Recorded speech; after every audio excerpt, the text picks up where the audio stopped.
Welcome to Crisis in Perception, where we examine the systems shaping our world, one book at a time. So, let's just jump right into a huge paradox. The CIA has this incredible budget, some of the smartest people on the planet, and technology straight out of science fiction. So how is it possible that its history is, as author Tim Weiner famously called it, a legacy of ashes? Well, the answer is kind of shocking. The very secrecy that's supposed to be its greatest strength might actually be the root cause of its biggest failures. And that's the key thing to understand here. This isn't really about a few bad spies or a handful of missions that went wrong.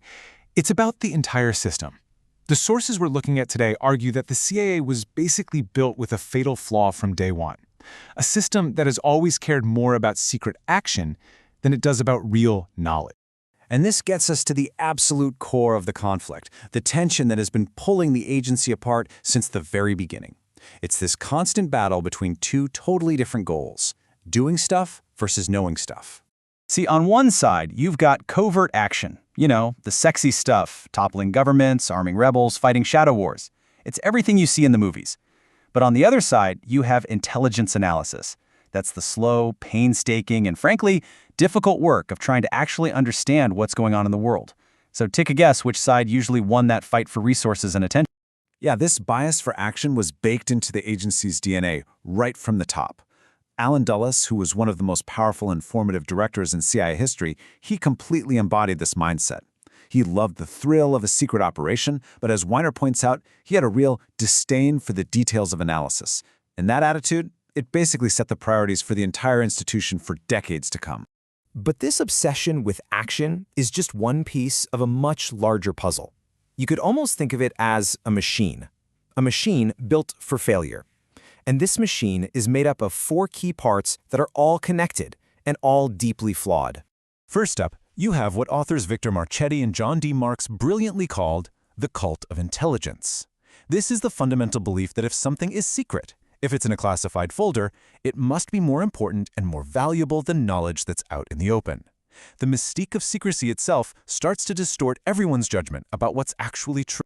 And of course, that cult of intelligence feeds right into the covert action bias. The organization consistently chooses to do something secretly over the much harder work of understanding a complex situation.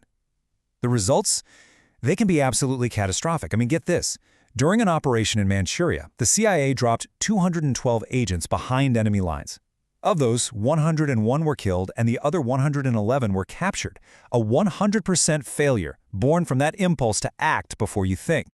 So what do you think happens when an operation fails that spectacularly? Well, that's where part 3 comes in, self-sealing secrecy. The colossal failures, like that one in Manchuria, they get a top secret stamp and are buried in a vault. What that means is the organization can't learn from its own mistakes. The very secrecy that's supposed to protect national security ends up protecting institutional failure instead. And it's pretty simple, right? If you can't learn from your failures because they're all secret, then you definitely can't be held responsible for them. This is the final piece, failure without accountability. Because all the details are classified, nobody can be properly investigated or held to account.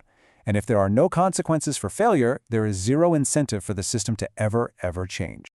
Okay, so you have all these broken pieces. How do they all fit together to create this cycle of failure? Well, there's a really powerful metaphor that helps it all snap into focus. Just imagine the CIA's system of operations as a really complex machine. But it was designed from the start with one critical part missing: a feedback loop. You know, the sensor that tells the machine whether what it's doing is actually working or not. And here's that machine in action. Step 1, a covert operation gets launched, driven by that bias for action. Step 2, the operation, because it's often based on wishful thinking instead of solid intelligence, fails. Step 3, this is the critical moment. Self-sealing secrecy slams the door shut. The failure is classified, and no real review can happen. Step 4, no review means no accountability. And the devastating final step? The machine, having learned absolutely nothing, just resets, ready to make the exact same mistake all over again.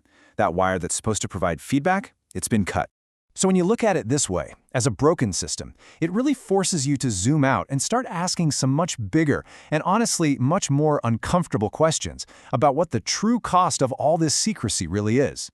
It really boils down to this question, doesn't it? What is all this secrecy actually protecting? Is it truly protecting the nation's security? Or is it protecting a broken institution from having to face the consequences of its own repeated failures?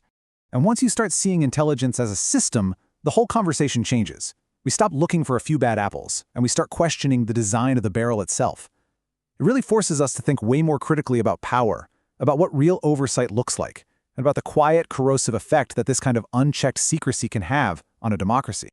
Now, this entire analysis is built on the incredibly courageous and groundbreaking work of Victor Marchetti and John D. Marks in the CIA and the Cult of Intelligence, and on Tim Weiner's Pulitzer Prize-winning history, Legacy of Ashes.